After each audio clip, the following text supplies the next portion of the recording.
Amanda and I are sitting next to each other. She's texting you and me and her. There's a group text between me and her and Dave. There's a group text between me and her and Candy.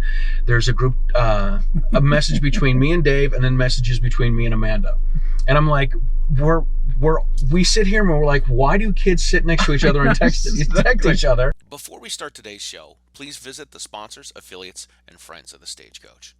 The Self-Defense Gun Stories podcast, hosted by Rob Morse, brings you recent examples of armed civilians protecting themselves and who they love. The show helps you determine if people were lucky or trained, maybe both. Self-Defense Gun Stories is on all of your favorite podcast outlets. TheGunFood.com has an extensive network of partners to connect you with your guns, ammunition, and firearm training. The Gun Food only sells ammo that they trust. Use RSWC as a discount code and save 5.56% on your order at thegunfood.com. PowerTac flashlights have combined premium craftsmanship, American ingenuity, and cutting-edge technology, creating a highly dependable tool that you can trust your life with. Go to powertac.com/RSWC and save 15% on your order. That's powertac.com/RSWC. Sabre Pepper Spray has been making grown men cry since 1975. Find the link in the show description and help get the Stagecoach across America with every Sabre Red purchase you make. Shotgun with Charlie.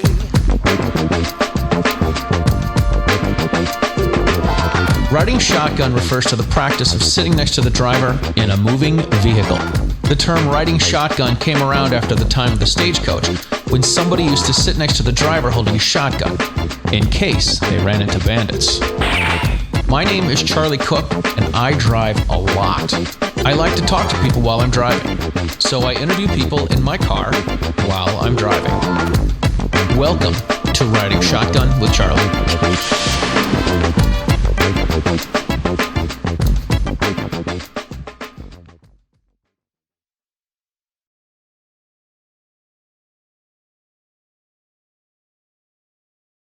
All right, before we start this episode of Riding Shotgun with Charlie, if you are new to the YouTube channel, please make sure you subscribe to the YouTube channel and hit the notification bell, because that's good for all stuff YouTube.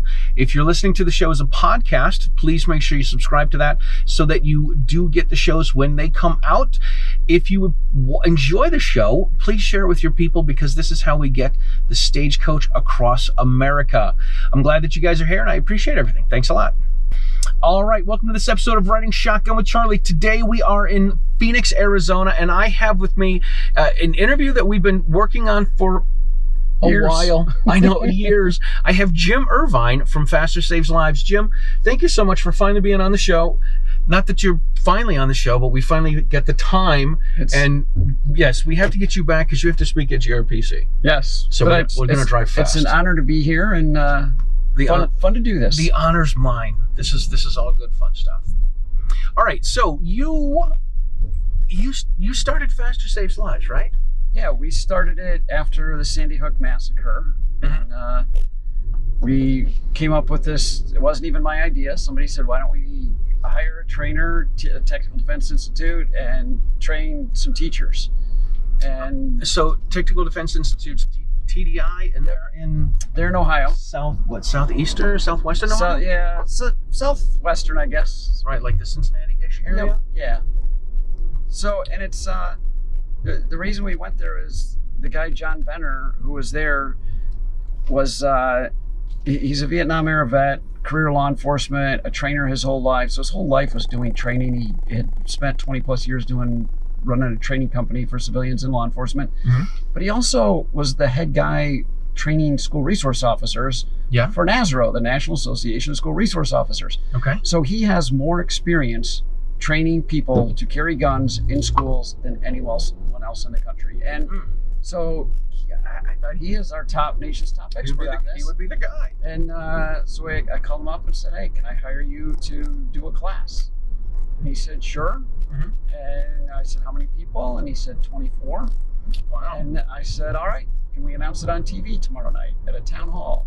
And he said, "Yeah, sure." Yeah, sure, whatever. So, all right, we'll work out the details later. Oh my gosh. And off we went. That's cool. That is cool. So that's how it started. Before that, you've been a pilot for forever. Yeah, I've been a pilot for over 30 years. 30 years. For over 40 years if you count all my other stuff before I got hired with my company now. Yep. That's pretty cool. Yeah, That's I pretty cool. fly 737s for the nation's largest airline. Very cool. That's awesome. Now, how did there was a connection between Faster and the airline stuff, wasn't there? So there is actually. Ironically, we're at GRPC, and it was right after 9/11 that we didn't even know if we could have a GRPC because aviation was shut down for several days. GRPC is usually like the third weekend of September. So it was that following weekend, and it opened up. That was the one in Kentucky, just south of the border of Cincinnati. Yep. And so a group of pilots were there and got together at GRPC, and that formed the group that changed federal law allowing airline pilots to carry guns again. Wow. Used to a long time ago. Yeah. Used to be required to, because we carried mail. And anyone who carried mail used to be required to carry a gun to defend the mail. And then it became optional. Unbelievable. And then it became pepper spray. And now they throw dog treats. And then we prohibit our people. It was, you got to carry a gun to protect mail and letters, but you can't carry a gun to protect the children's lives. Completely messed up. Yes. Completely messed up. Something's wrong. Yeah, for sure. For sure. So that's where you started with the airline thing, and then it parlayed into working with Boosted Runner. Yeah, so it's funny. Someone else pointed out to me this is mimicking in some ways the whole federal program for pilots. And after 9/11, like, hey, this sucked. We can't have this happen again. So we need to put armed guards on all the airplanes. So everyone thought, yes, this is what we need. We don't want this to happen again. Right. Well, then they started doing the math. The United States Marine Corps does not have enough people if you put the entire force to protect a small team on every airplane. Wow. Well, we got a lot more schools than we do airplanes. For sure. It's a manpower. There's no possible way of putting armed people. But so in aviation, the answer was, hey, we've already got pilots in every airplane. Why don't we just take some volunteers and get them some special training and let them do this? And so that's what we did. And for over 20 years now, it's worked really well. What are the, I don't know if this is a stat you would know, but what are the number of people that are, the number of pilots that already have some military experience? I don't know today. It used to be a majority. Right. When I was a first officer, I would say the vast majority of guys I flew with were former military. Today, I don't think that's true anymore. It's just different paths to that job. Right. It used to be that was the way to get your hours of experience was flying for the military because they pay for it. Right. Well, then it cost so much money. The lock-ins went higher and higher and higher for your commitments to learn how to fly. That now by the time you're done with your commitment, I might as well just do a few more years and retire. Right. Why would I quit now? 60% of the way to retirement is not a good time to quit. So, right. And then the commuters have evolved. It didn't used to be there, and so it's a drastically different path than it was 20, 30 years ago. So it's funny. It's turned over in 30 years. It's turned over multiple times from good to bad to good, and it's the nature of the industry, and it's a cyclical industry like many other things, but ours are, I think, bigger ups and bigger downs. Sure. All right, so let's get back to Faster. So John Brunner teaches the class, 24 people. Yeah, so we announced this at the town hall, and people gasped, and oh my God, and here we go. And it's I had media mock me, teachers don't want to carry guns. Do you even think 24 people are going to sign up for your dumb class? I don't know, but we're going to find out. Right. So the answer was, yeah. We had about 1,000 people sign up in the first 3 weeks. Wow. Yes. So we could be onto something here. Yeah, and I'm a numbers kind of guy, so I built the whole survey on, firearm experience, do you have a carry license, and what kind of guns, and are you do you work at an elementary, a junior high, or a high school? Are you a teacher or an administrator? And I had all of these demographics that I wanted to test in this first class. Is this a viable idea? Right. And at the end of the day, I did touch most of those bases, but I really, to sort out and pick 1,000 people, I went, thank goodness I put in a question, tell me anything else you think is interesting or important that I should know. And that open-ended question was really how I picked those 1,000 people. And to bookend it, what we had was, I had one guy say, I am a former law enforcement officer, transitioned from that after 10 years to teaching. I carry a gun every place I go, except in the classroom to protect the kids. I thought, well, nobody thinks that makes any sense. Dude, you're in a class. Right. So, and he was in. The other end of the spectrum, I had a lady say, I don't own a gun. I've never shot a gun. I don't like guns. I'm afraid of guns. I have friends tell me I'm anti-gun, but I will consider anything to keep those kids safe. Can you help someone like me? So I called her up. She decided this was not her thing, but she's one of the most important people I've ever talked to in my life, because she opened my eyes to how much these teachers love our kids, their kids. She is willing to face a primal fear. She's willing to consider anything, the most ridiculous outside the bounds comfort zone for her. Yeah. Because her love and her bond to our kids is that strong. I thought, man, that is something special. It is, and I guess I don't know if this is jumping ahead with things, but teachers, I've been in public and private education for years, and I've got a lot of friends that are teachers, and you talk with them, and they say, hey, I would do anything to protect my kids. And it was, it's one of those things where it's like meatloaf, right? I'd be doing anything to protect my kids, but I don't know if I'd carry a gun. Wait a second. Then I don't know if you're willing to do anything. And I do the same thing with when I talk to my friends that are anti-gun that say that they have kids and their lives change when you have kids, and they say, I'd do anything to protect my kids. Okay, cool. Are you interested in getting a gun now? I don't know about that. Okay, well then maybe you're not interested, but that's okay, and that's okay too. I don't want to force it on anybody. Right. So, but like I meet people all the time. I like guns, but we have kids, so I don't want guns. I'm like, really? Oh, I love my kids. That's why I have them. And they're like, what? I'm like, I gotta protect them. I am the protector of the family and my wife. That's our duty to protect our kids. How would you do it if you didn't have a gun?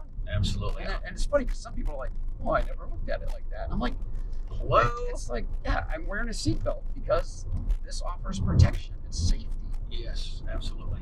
Yeah, it boggles my mind. I was a gun agnostic growing up, and wasn't interested in having a gun until I had a kid. And then September 11th happened, and I'm like, I got this little boy I need to protect. We live in a dangerous world, and that's kind of how things started for me. Yep.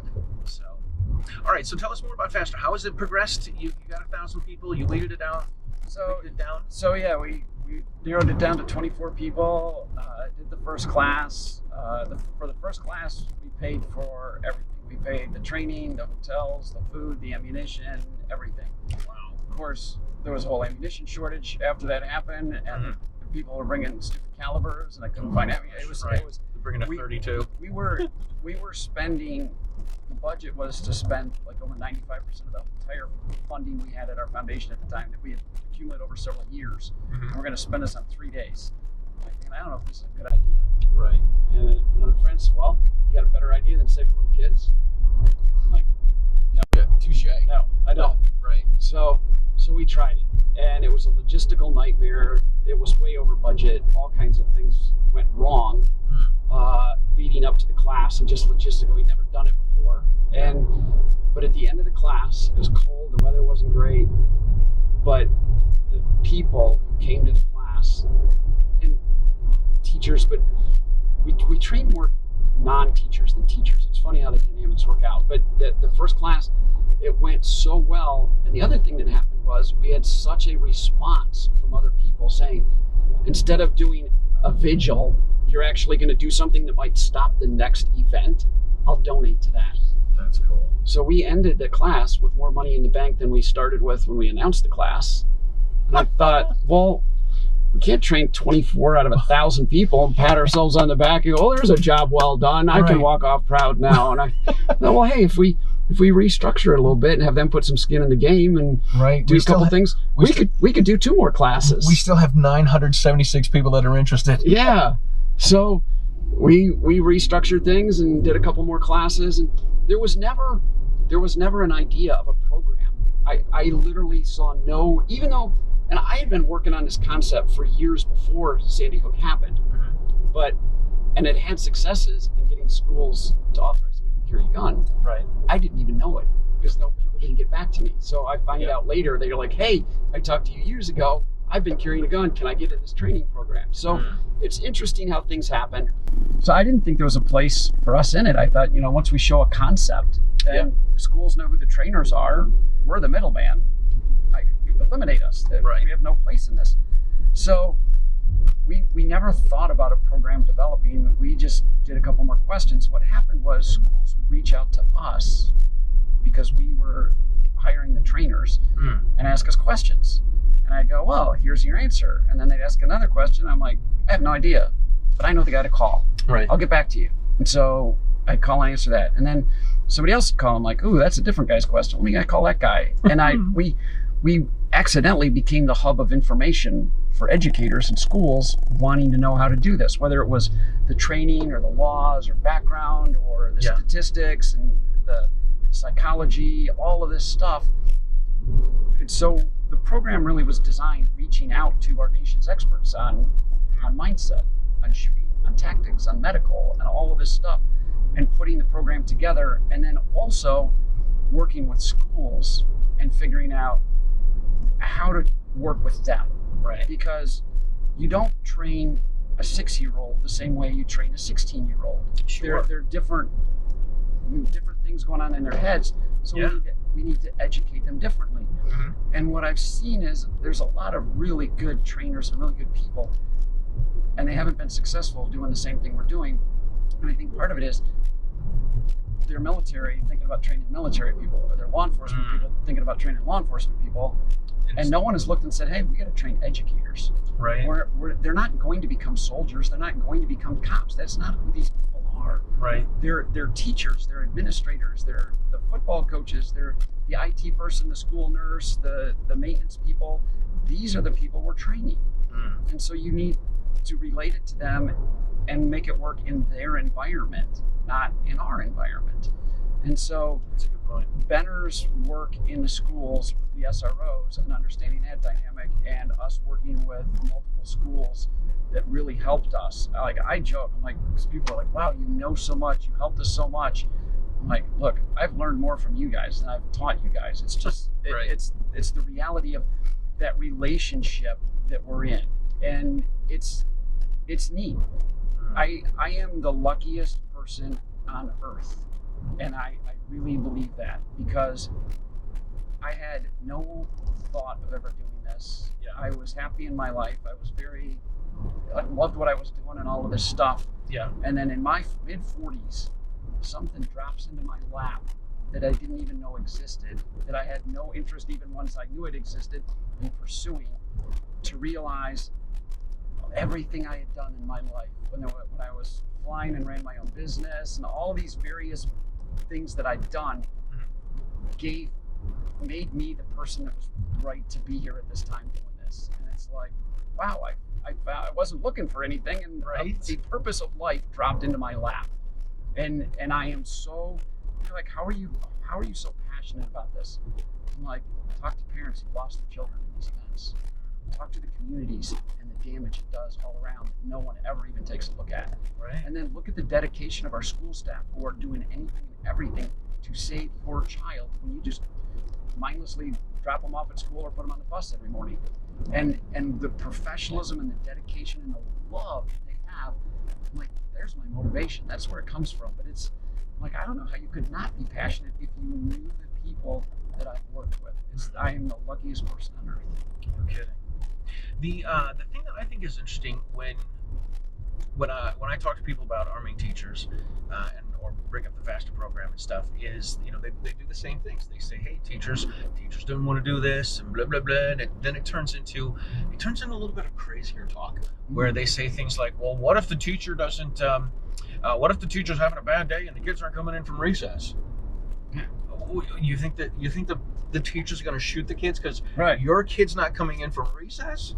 Like, you don't understand what people have guns for, do you?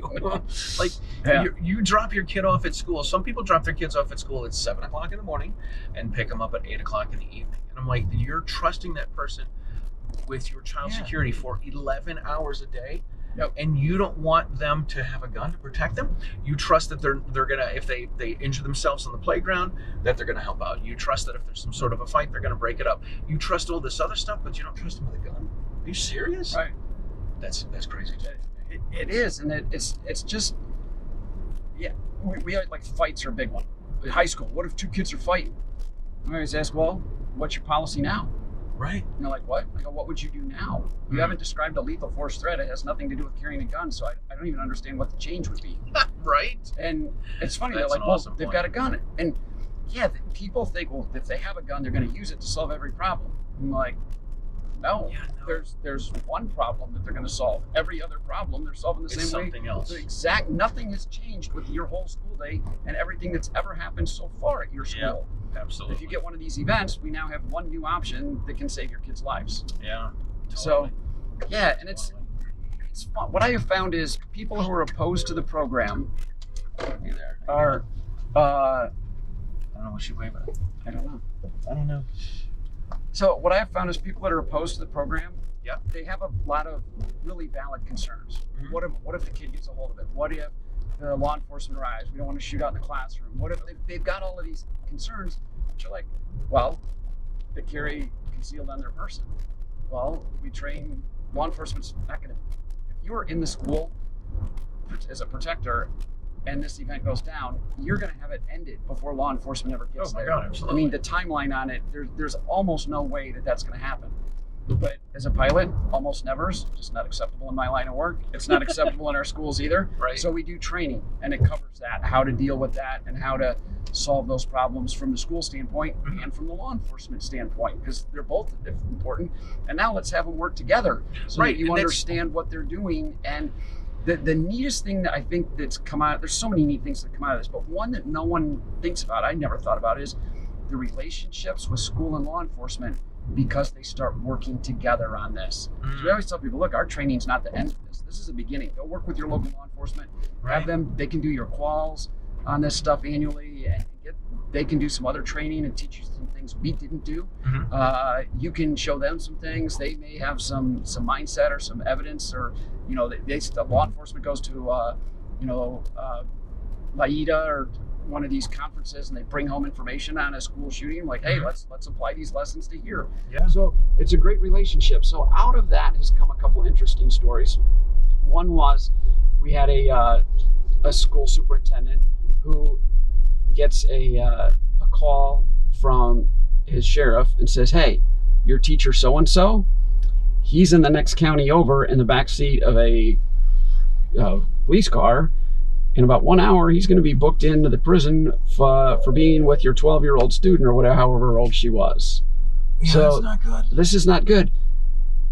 But now the school's got a heads up so that they can start getting ahead of it before the camera shows up and what's Yeah. dealing with it. It's a horrible situation, but at least that doesn't happen unless there is a high level of trust between your sheriff and your school superintendent. The other side of the coin, looking at the other way, superintendent gets a phone call from a sheriff going, hey, we've got a double homicide. They're young kids, but we have no idea who they are. You can't tell anybody why. Right. Can you circulate this picture on your high school and see if anybody knows who these people are? Right. So, because they had a surveillance footage of him buying gas to burn the car and the bodies. So, in 20 minutes, the superintendent's able to call back the sheriff and go, here's Perp A's name, here's Perp B's name, here's their Facebook page, where coincidentally he's wearing the same shirt as he is in your video. It solved a multiple homicide across multiple state lines in under 20 minutes. I'm like, hey, law enforcement, you want this deal? Right. And it's worked both ways. And another thing that happens is, with school reach out to law enforcement to do quals. He's like, my police are hard enough to qual. Last thing I want to do is deal with a bunch of stupid educators on this. I'm not doing this. So he badgered him a little bit into it, and then so eventually he does it. He's like, fine, but it's not with the cops around. I can only deal with one issue at a time. Right.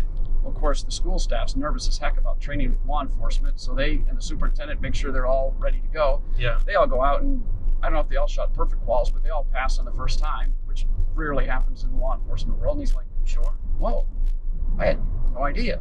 Where'd you guys learn how to shoot? The FASTER program. Oh, The FASTER look at that. program, right. So then, but as time went on, he's like, hey, I'm going to make my officers qual with you guys because you're going to embarrass them. And so now they know they got to qualify with the cops, and the cops they're really nervous. They all train, and the cops learn. So they don't want to embarrass themselves in front of the teachers because everyone thinks cops are like Jedi skills with guns. Right. And so what happened was, the case, but yeah, over years, it developed into a friendly competition between the law enforcement and the school staff on whose group could shoot the better quals. Well, guess what? Your town wins because your school is getting better and your law enforcement is getting better. And so whether in school or out of school and on duty and off duty, you have raised the level of competence in all of your people. And now, if an event goes down in that school, guess what? Law enforcement and your school staff, they already know each other. They have personal relationships. They've shared emails and tips and ideas and information. And hey, I saw this YouTube video. Is this a good idea or a bad idea? And look into it. Yeah. There's a cooperative effort. That is safety in those schools. It's just, that's where we're headed. That's where we're going to with this program. That's really incredible. It seemed, hearing you talk about this, the relationship that the schools and police built, it seems like an ancillary, not an ancillary thing, but it's certainly a benefit that you probably didn't realize that would happen. Never had a clue on it. It was never a part of any thought. It's just something we observed happen in good districts, and it takes both a good school and a good law enforcement. Sometimes one won't work with the other, and it's the way it goes. But it's funny. Like we have a level 3 class. There's no live fire, but we do in the school, and it's scenario-based training and things. So, and we require law enforcement to be there for us to come out to your school because they've got to learn this stuff. And then we start doing team stuff. So you've got a law enforcement coming down a hall, picks up a teacher out of a classroom. They go in as teams and posting up, solving problems and stuff like that. It's a good refreshment for law enforcement on partner tactics that they don't get enough training in. Sure. And the school staff. And it's funny. At the beginning on day one, it's like a junior high dance. You got all the high school people on one, all the school people on one side, and all the law enforcement on the other, and they won't talk to each other. Yeah, they're in their own groups. But we force them together, and they work with each other, and they gain the respect. And this, for the school people, seeing a cop make a mistake is really neat because they think they're perfect. And it's the realization of, oh, you know what? They're humans, and humans make mistakes, right? And just like the school teachers sometimes mess up words in a classroom or different things, so does law enforcement. You know what? They're affected by stress too. Maybe not as much if they've done more training, but it still gets to them. It still does. They're nervous about making a mistake in front of the school staff. Oh, they're going to realize we're not perfect. So it's a funny thing, but then in a day, they start becoming friends. And they realize, you know what? We're the same. We're adults who care. We've got very different vocations, but at the end of the day, we care about the people we're around. Yeah. We want to protect those either in our classroom or our schools or in our communities. And they really share so much more in common than I would have ever thought of if I had never been involved in this. Right. And so they become friends and they become teammates and partners in building a safer community. And it's just, there's just so many neat things that have come out of this that have nothing to do with guns, right, and all of this other stuff that everyone wants to talk about. Like you're missing the whole part here. So it's like I say, it's the neatest. It is, outside of raising my own 4 kids, far and away the neatest thing I have ever been involved in. That is really cool. How many states is the FASTER program in? So over the last 10 years, we've trained about 3,000 people in over 300 districts, and I think 22 or 23 states. Wow, because all I hear about, I had Dave Laird on recently, and he mentioned the same thing again, 20, 22, 23 states. But the only ones I hear about are Ohio, Arizona, and Colorado. Yeah.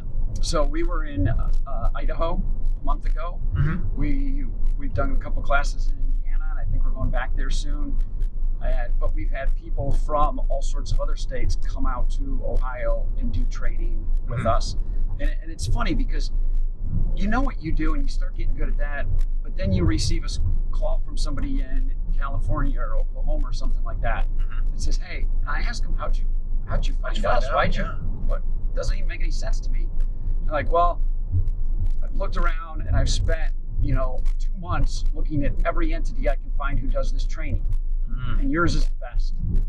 I'm like, wow, that's why. How'd you determine ours was the best? Right. And start talking to them, but like a lot of people miss the medical stuff because it's the gun training. That's how we stop the event. Right. Like, all right, that's cool, but after you stop the killing, now we still got to stop the dying. There's injured kids that have traumatic injuries. The standard in our country is we just let them lay on the floor and bleed out and die. That's unacceptable to me. Absolutely. It's just flat out wrong. And so the medical stuff's critical. Now, once the killing is stopped, let's start treating those people and saving them. We can save a lot of our kids that die on these schools and stuff. And the reality is I mock that we just let them lay on the floor and bleed out and die. But that is seriously the policy in the vast majority of our schools in Ohio. Sandy Hook has a lightning fast police response time. Not only in the first officer, but 3 officers on scene in I think it was 3 minutes and 10 seconds. It was just over 3 minutes, Okay. 3 minutes, 12 seconds or something. It is fast. Yeah. And then they have some issues getting in. That takes some time and it's frustrating. But then they get inside the building and then it's awful. And 45 minutes later, with cops everywhere, one of them looks at his buddy and goes, hey, did anybody ever call the medics? No. But that's reality. That is reality under stress because the medics can't come in until the cops clear them in. They're sitting out there waiting on the call. And so it's just, that's the reality in our schools. It's unacceptable. Why Meadow died. And look at this. And it's just, it keeps happening. I hate getting into stats because it's nuts, but just simple broad stats. If you were shot in World War II, I think it was like a 50% survival rate. So half chance of living or dying. In our country today, 60 years later, if you get shot, it's a 90% chance of survival. Wow. We are so good at treating gunshot wounds. It is not the lethal death one people think it is. So 90% survival rate. Actually, no, it was 75% survival rate in World War II. 90% here, unless you're in school. If you're in school and you get shot, it's a 50% survival rate. Wow. Half the survival rate in World War II battlefield with 60-year-old medical technology, 5 times the fatality rate anywhere else in this country. That's a crazy outlier. It is. Why? What on earth drives the stats that are that far out of kilter? Number one is school policy, that we're never going to fight back. We're never going to do anything. We're going to hide under a desk. Well, guess what? If you're the killer, you just made all your kids easier to kill. Right. Fighting is not the answer to a whole lot of things. But someone is killing your fellow human beings. Fighting is not only acceptable, it's demanded. It is. You cannot just let them unfettered kill all the kids. That's just not acceptable. Yeah. And we shouldn't pretend that it is. So that's one. But then the other thing is, battlefield in World War II, anywhere else in this country, you get treated. You get shot in a school, nope, we're gonna let you lay there. We'll meet you in 30 to 60 minutes, maybe an hour, before we even start to do treatment on it. And a lot of times it's too late. It's gonna be too late, so, for sure. And that's through our program. What we found in 10 years is medical. That's what keeps saving the lives. And it's not from shooting victims. It's, a hand through a glass. It's a shop accident. It's a contractor cutting cement. It's, we've had some teachers out on a motorcycle ride and lay a bike down in a severe laceration, tourniquet, save the guy's life. Wow. One of the more interesting ones, may not have been a life save, but it might have been springtime cleanup. Teacher's over at his mom's house to do a spring cleanup. Mowing the lawn, he hears his mom yell, walks around and back. Now his mom was engaged in this really crazy, dangerous activity we call gardening. But she had roses with the prunes on them. And if you've ever worked with roses, they've got that stalk and you cut them. She tripped over it and it went in the back of her calf to the artery. And the blood is pooling in the dirt. God. Oh my God. And he's like, significant bleeding, tourniquet. Grabs the tourniquet, clamps it off, takes her to the hospital. She's got to have surgery, obviously, because it's that deep in it. And she's got a scar, but he stabilizes her like that. Instead of waiting for 911. Would she have bled out? Don't know. Mm-hmm. But we know she survived it. And so there's all of these benign things that happen. And I mean, again, statistics. And when we look at, forget diseases and stuff, but when you look at like why we die in our ERs, trauma injuries, car accidents and falls and things like this. Right. The number one cause of death is we bled to death. And over half of those are out of our arms and legs. A tourniquet would save all those lives. We could chop them in half. What, I mean, we spend millions of dollars to play with 1 or 2%. We can literally save half of those people by a $35 tourniquet and throw it on. And for all our Boy Scouts and veterans and all the people who learned you put on a tourniquet and you lose a limb, it's a myth. I was just going to bring that up. Yeah. You don't. It doesn't happen. It's all of the science, all of the data. We don't know where that myth came from. Best guess I've heard is, well, in the Civil War, if you put a tourniquet on somebody and let them lay on a battlefield for 3 days, and we got no antibiotics, yeah, you might lose that limb. But it has nothing to do with today's world. Right. Any of the time frames, all our medical stuff, it does with thousands of applications of tourniquets in the global war on terror over the last 20 plus years, cannot find a single one where a tourniquet caused a loss of limb. Wow. So that's pretty amazing. Yeah. It's pretty amazing. The thing that I found most beneficial was the first aid when I did the level 1 class, and that was one of the things that boggled my mind. I'm like, wait a second, if you tourniquet something, their arm's gonna fall off, or they're gonna have to be amputated or something. Yep, and look, I was taught that, I believed it, I repeated it to hundreds of people over years. Right. Until the doctor's like, no, that's not how it works. And it's funny, I sometimes do demos where I will ask people that and get them to, what happens if I put a tourniquet on? And they're like, it'll stop the bleeding. I'm like, what's gonna happen to my arm? They're like, you saw somebody in the group law say you're gonna lose it. I'm like, you think so? He goes, yeah. I'm like, hey, let's test that out. And so I'm like, have them put on a tourniquet and I'll have somebody check the pulse and show there's no pulse. And then you can see the hands start turning blue and getting cold and stuff like that. And I'm like, oh my gosh. And then I'll finish the talk. And I'm like, folks, I am so confident in what we're teaching. I'm literally willing to bet my arm on this. Literally betting my arm. Don't bet your children's lives that we don't know what we're talking about. We are going to end school shootings in our country. Flat out end them. If you look at the data for fire stuff in the first half of last century, it is horrible, awful how bad it was.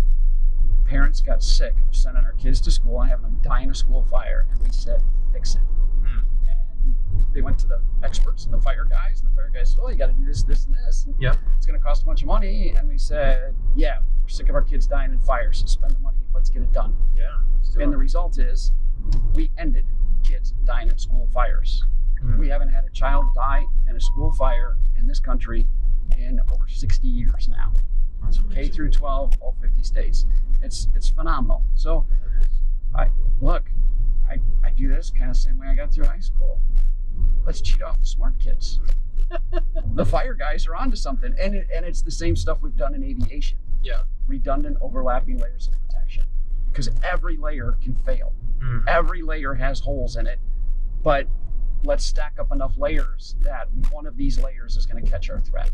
And so that's all we're doing. And so it's worked really well. We've got I don't know, probably over 1,000 people and well over 100 districts that have been doing this. We've got millions of man hours doing it, and we have no dead kids in our schools. That's amazing. It's now statistically, it's not enough to prove that this works. But what we know is the same things we're teaching work in law enforcement, works in civilians, it works everywhere else. There's no reason it's not going to work in the schools. So we've got the knowledge, we've got the experience, we've done this for a decade. We're now going to spread out to the rest of the country, and we are going to end school shootings. And you heard it first here on Riding Shotgun with Charlie. I love this. All right, we need to wrap things up. How can people find you? How can they find Faster? So fastersaveslives.org, and check it out. If you've got questions, contact us, and we'll get back to you. But what we need in your community is We need schools that want to do this. So work with your schools and educate them. When we parents demand that our schools make kids school safe, they'll do it just like they do with fires. And look, even I don't care if my school's liberal, my school's anti-gun. You know what? People who are anti-gun, people who are liberal still hate. They're appalled at our children being slaughtered in these schools. When you show them a viable solution and how this will work, it doesn't replace all the stuff your school's doing. It doesn't solve all of this societal problems that we clearly have. What it does is limit the number of kids who are getting shot and limit the number of kids injured that are dying. Right. Save a bunch of those. We're doing this.